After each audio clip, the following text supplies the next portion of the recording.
ओठवा चुसल परी कब कर्म हऊ हमरे धर कत जिया जिया कब कर्म हऊ हमरे धर कत जिया जिया बड़ी हमर मन करता बेबिया जल्दी जराई दिया हाय कुछ न बाटे बड़ी हमर मन करता बेबिया जल्दी जराई दिया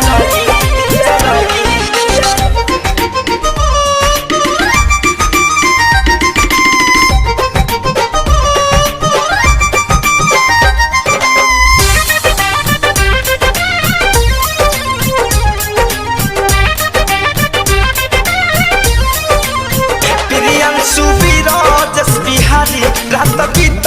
तबे शादी खुद खाते कोइल करी हाँ खुद खाते कोइल करी अरे बुझी ना बात के प्रियांशु बिरहदेश बिहारी रात बीत तबे शादी खुद खाते कोइल करी हाँ खुद खाते कोइल